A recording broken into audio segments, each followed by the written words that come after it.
All right, we want to practice completing the square. We're going to apply completing the square to just the general quadratic here, ax squared plus bx plus c.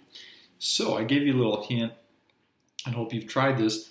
Let's divide a through the whole thing because we've got a lead coefficient when you complete the square. We don't want that, so let's divide everything by a. In fact, I'll just show that right here. Of course, 0 divided by a is still 0, but okay, so let me rearrange it a little bit, and let's subtract that c over a over there. And so we've got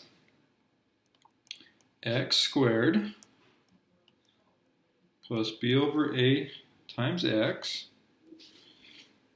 plus something equals minus c over a. Okay, so this is a little intimidating sometimes to students, but it's the same process, okay? So how do you complete the square? What goes in the box? Well, it's this middle term, isn't it? Half of this middle term. Well, what's half of b over a? Well, it's b over 2a. So let me just show that. If I did 1/2 of b over a, isn't that just b over 2a? All right. So let's square that thing. And so we would get b squared over 4a squared. b squared over 4a squared. Now make sure we add it to both sides.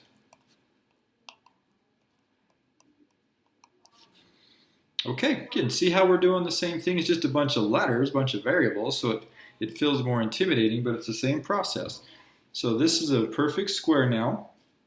It will factor down to x plus b over 2a quantity squared equal, let's rearrange this a little bit.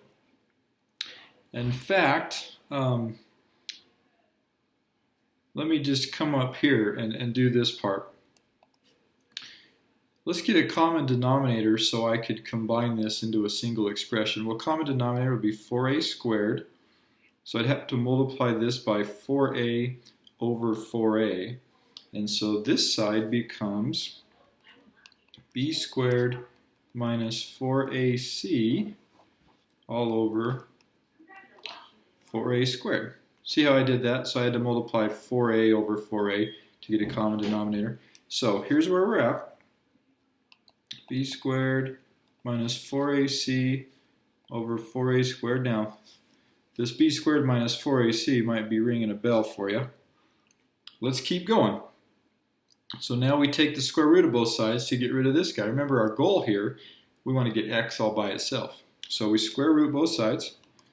So x plus b over 2a equals plus or minus the square root of b squared minus 4ac all over, well, this is a perfect square, so 2a. So the top won't simplify, but square root of 4a squared is just 2a. And then one more step here, we can subtract this over, we'll get x by itself.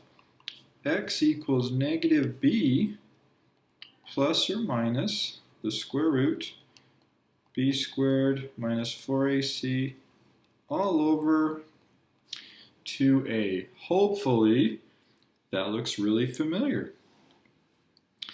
That is the quadratic formula, right? So that's where the quadratic formula comes from, completing the square on ax squared plus bx plus c. It'll always work for any quadratic, completing the square would as well, but it'll always work because it's just comes from completing the square. Okay, pretty cool. I think it's worth seeing where that comes from. Now we're going to get into, let's go try a few problems. Just to remind you, get a little practice applying the quadratic formula.